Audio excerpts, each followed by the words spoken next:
దేవునామానికి స్థుతి కలుగును గాక. దైవవాక్కు అనే కార్యక్రమాన్ని వీక్షిస్తున్న మీ అందరికీ నా హృదయపూర్వకమైన వందనాలు తెలియజేసుకుంటున్నాను. ఈరోజు దేవుడు మనతో మాట్లాడబోయే మాట ఏమిటంటే, గలతీయులకు రాసిన పత్రిక 5వ అధ్యాయం 22వ వచనం. ఆత్మఫలం ఏమనగా ప్రేమ, సంతోషం, సమాధానం, దీర్ఘశాంతం, దయాళత్వం. ఆత్మఫలాల్లో 5వ మాట దయాళత్వం, అంటే కైండ్నెస్. ఈరోజు మీరు ఎంతమంది కైండ్నెస్తో నేనున్నాను, కైండ్నెస్తో ఇప్పటిదాకా అంటే దయాళత్వంతో నేనున్నాను అని ఎంతమంది మీరు మిమ్మల్ని ఒకసారి క్వశ్చన్ చేసుకోండి. చాలామంది చూస్తూ ఉంటారు, ఒక నీడ్లో ఉన్న పర్సన్ ఒకరు వచ్చి ఎవరైనా హెల్ప్ అడిగినా ఏం చేసినా చిన్న చూపు చూడడం, లేదంటే తిట్టడం, ఇలాంటివి చేస్తూ ఉంటారు. కానీ మన దేవుడు అలాంటి వారు కాదండి. మన యేసయ్య మన కోసం ఎంతో సాక్రిఫైస్ చేశారు. ఆయన దయని మన పట్ల చూపించారు, ఆయన కృపని మన పట్ల చూపించారు. ఆయన పిల్లలుగా మనము ఎంతో ప్రేమగా ఇతరులతో ఉండాలి, ఎంతో కైండ్నెస్తో ఉండాలండి. We need to be filled with kindness. ఎప్పుడైతే మనం ఫుల్గా కైండ్నెస్తో ఉంటామో బ్లెస్సింగ్స్ కూడా ఆటోమేటిక్గా మనకు వస్తాయండి. ఇక్కడ చూసినట్లయితే Christmas is not just a celebration but also a sacrifice. ఒక సాక్రిఫైస్ వేసే మన కోసం చేశారండి. క్రిస్మస్ అనేది ఒక సెలబ్రేషన్ వరకే కాదు, ఆయన అక్కడికి వచ్చి మన కోసం ఎంతో త్యాగం చేశారు.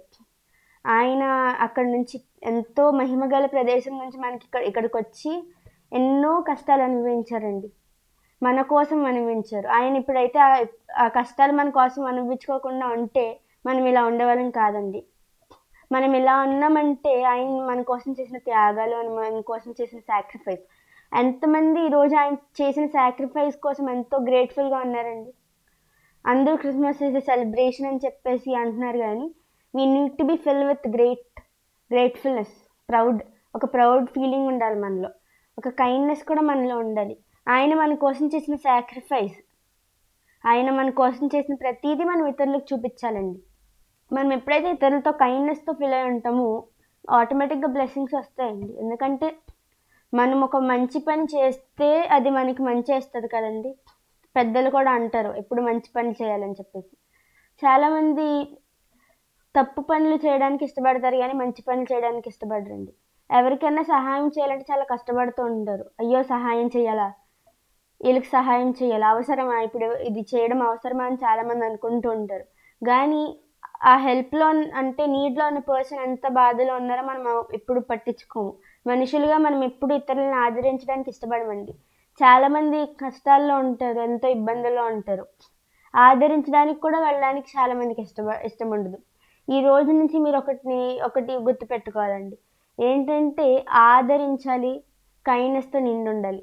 మనం ఎప్పుడైతే ఒక కైండ్నెస్తో మనం ఉంటామో మన దేవుడు ఎంతో ఇష్టపడతారు. ఎందుకంటే ఆయన మన కోసం ఎంతో సాక్రిఫైస్ చేశారు. ఆయన పిల్లలుగా మనం కూడా ఎంతో కైండ్నెస్తో ఉండాలి. ఆయన గొప్ప కైండ్నెస్తో ఉంటారండి.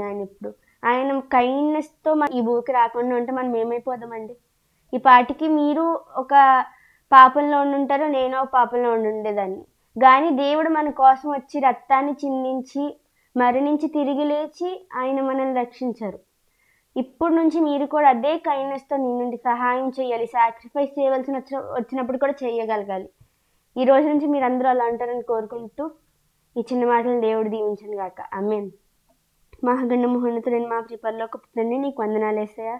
గడిచిన కాలమంతా నీ కృపాదయ రెక్కల కింద మమ్మల్ని కాచి కాపాడే వందనాలు ప్రభా. యేసు ఈ రోజైతే తండ్రి ప్రభా మేము దయాళత్వం గురించి నేర్చుకున్నామయ్యా. కైండ్నెస్తో ఎలా ఉండాలి, మీరు మా కొరకు చేసిన సాక్రిఫైస్ కోసం మేము ఎంత గ్రేట్ఫుల్గా ఉండాలి అని చెప్పేసి మేమైతే నేర్చుకున్నాం ప్రభా. యేసయ్య ఆ మంచి మనసును మాకు దయచేయండి ప్రభా. మీరే మా తోడే ఉండండి యేసయ్య. ఈ వాక్యాన్ని వారి సమయాన్ని హెచ్చించుకుని వాక్యాన్ని వినని ప్రతి ఒక్కరిని దీవించండి, ఆశీర్వదించమని యేసు నామమున అడుగుచున్నాం తండ్రి. ఆమేన్.